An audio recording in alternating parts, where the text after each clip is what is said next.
It's 11:47 p.m. The kitchen is dark and quiet, except for the soft click of the fridge door. You tell yourself, don't do it, but your hand's already reaching for the chocolate. You swore this wouldn't happen again, and yet, here you are, locked in another silent battle against a craving that's outmaneuvered every ounce of your willpower. Here's what no one tells you. Your brain didn't betray you, it obeyed you. Because when you whispered, don't eat the chocolate, it didn't hear the don't. It saw chocolate, tasted it, felt the melt on your tongue. That's not weakness, that's wiring. Neuroscience reveals a brutal truth. The mind doesn't process negation the way we think. When you say, I won't, the focus lands squarely on the very thing you're trying to avoid. It's like typing, don't show me pictures of lions into a search engine. You get lions, instantly. So while your mouth speaks resistance, your nervous system becomes hyper-attuned to the object of that resistance. Your brain starts building a stronger neural pathway for the chocolate, not away from it. You're not in a war with temptation. You're in a war with misdirected focus. And this is the first lie we must burn to the ground, that resisting something makes us stronger than it. In truth, resistance is covert obsession. And obsession, no matter how noble the intent, always feeds the fire. So how do we stop fueling the enemy? Let's find out. Imagine you're standing in front of a mirror. You look yourself in the eyes and say, I won't be lazy today. You mean well. You're trying to summon discipline. But something subtle and dangerous is happening under the surface. You've just injected a trigger. I won't be lazy still conjures laziness in the mind's eye. It breathes life into an identity you're trying to bury. That phrase doesn't uplift, it confirms. The brain, loyal and literal, starts scanning for behaviors it associates with laziness, just to monitor if you're succeeding at not doing them. Now you're vigilant, but against yourself. This is why people repeat the same sabotaging loops despite trying harder. They're programming fear instead of freedom. They're reinforcing the exact images and emotions they want to escape. But what if you shifted the frame? Instead of, I won't be lazy, what if you said, I move with power? Do you feel that difference? That's not semantics. That's an entirely different command set. It cues posture, breath, intention. It ignites a forward-focused script instead of a fear-based monitor. This is the dangerous brilliance of language. Every sentence either wires your nervous system toward your future or shackles it to your past. If your daily mantras are built on negation, your identity is coded in conflict, and conflict is exhausting. Eventually, you burn out. Not because you're weak, but because your inner system was never designed to fight itself. So stop playing defense. Speak what you want to become. Your focus is currency. Wherever you place it, your biology follows. And the most expensive mistake people make is giving attention to what they hate, fear, or want to avoid, all under the illusion of discipline. But here's the twist. The brain doesn't distinguish between fear and fascination. Both get stored, both get reinforced. So every time you say, I won't eat sugar, your brain starts painting a high-definition image of sugar. Taste, smell, color, it all becomes vivid. The emotional tone may be negative, but the focus is magnetic. You're watering the roots of the very thing you want to cut down. Think of it like this. Saying, don't trip, right before someone walks on stage, is almost a guarantee they'll stumble. Not because the word cursed them, but because it anchored their focus on the wrong cue. Your language becomes your lens, and your lens becomes your life.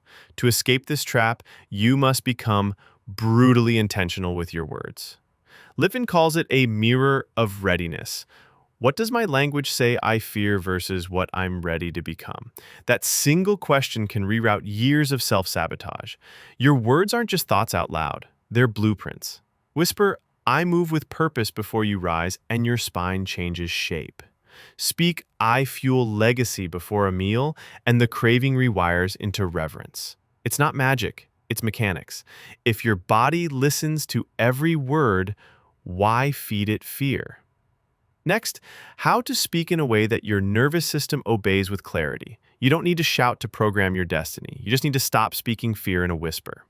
Your body isn't just a vehicle, it's a listener. Every word you say, even under your breath, sends signals to your nervous system, commands, scripts, stories.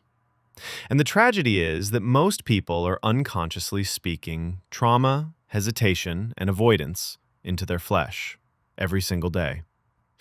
Consider this. When you say, "I need to stop being so emotional," your heartbeat hears shame. Your breath shortens. Your shoulders tense. The command you just issued was shut down. Not heal, not regulate, just close. Now flip it.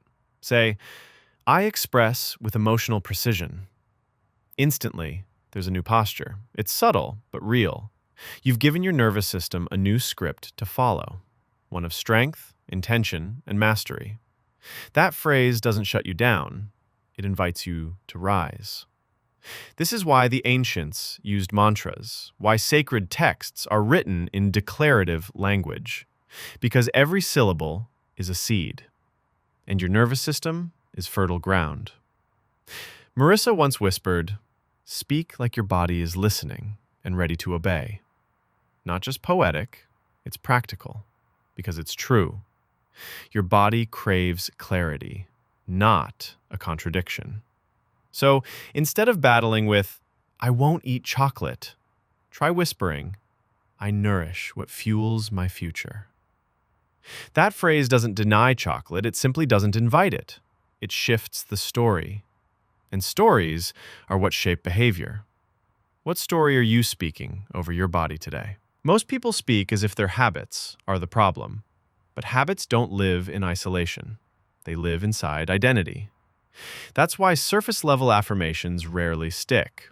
You can say, "I'll wake up early" 100 times, but if you still believe you're a night owl fighting to be productive, the old identity will win every time.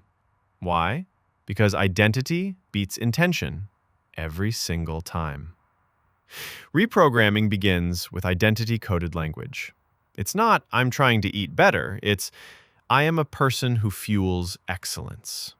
It's not, "I need to stop skipping workouts." It's, "I move daily from power." These are not upgrades in vocabulary. They're declarations of being. And the nervous system aligns with being, not begging. Think of your brain like a GPS. It doesn't understand, "Don't take me to self-sabotage avenue." It needs a destination. "Take me to Vitality Lane." Now, it can plot the route. When you speak your identity instead of your avoidance, your mind calibrates to forward movement. And that's when old behaviors begin to fall away. Not because you fought them, but because they no longer match the system you're building. And that's the secret most never hear. You don't fight the old, you build the new. So the question becomes, who do your words say you are? Change doesn't require a motivational speech. Sometimes all it takes is one whispered phrase at the right moment. Micro-mantras are tiny, identity-aligned truths you say before a choice. They're not slogans. They're switches.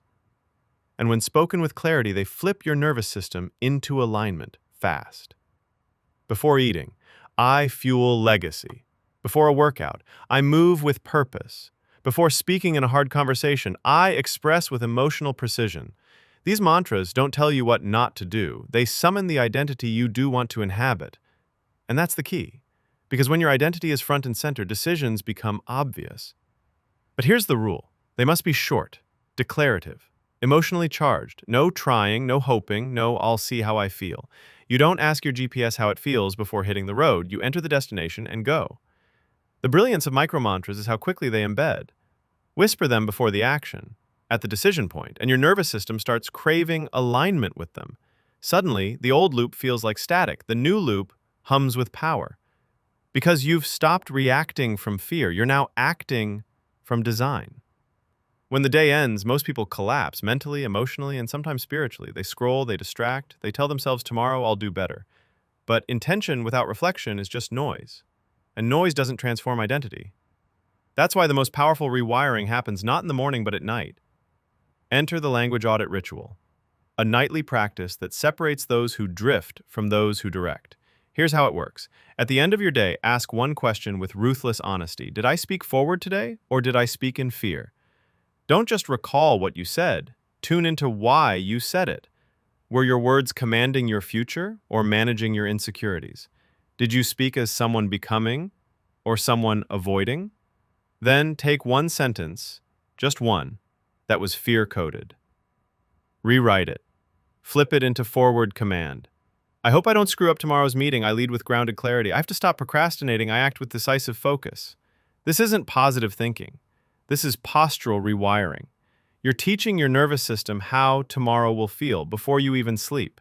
Do this consistently, and your brain begins preloading identity before the morning alarm even rings. And when that happens, resistance dies. You don't have to talk yourself into change anymore. You've already become the voice that commands it. You are always under the influence of your own voice. Every sentence you speak is a vote for the version of you that caves or the one that conquers. And most people are casting votes against themselves without even realizing it. This is the war of words. And it's not metaphorical. It's neurological. The people who rise, they aren't stronger. They just speak with alignment.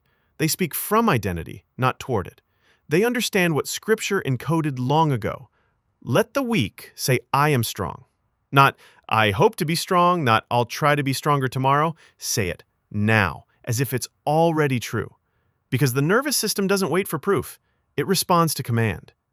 This is why the mirror ritual matters. Each morning, look yourself in the eyes and affirm, my words build my nervous system. I only speak of what I want more of. It's not about pretending you're perfect. It's about refusing to speak like you're powerless. And in this war of language, that refusal becomes your rebellion. That rebellion becomes your rhythm. And that rhythm becomes your new identity, spoken into being. Most people fight chocolate, laziness, and fear, not realizing their words are fueling the very fire they want to extinguish. But now you know better. Victory doesn't come from resistance. It comes from recoding your voice to match your vision. So comment below. What sentence did you rewire today, and what shift did it create? Then subscribe, reflect, and keep building with words that lead.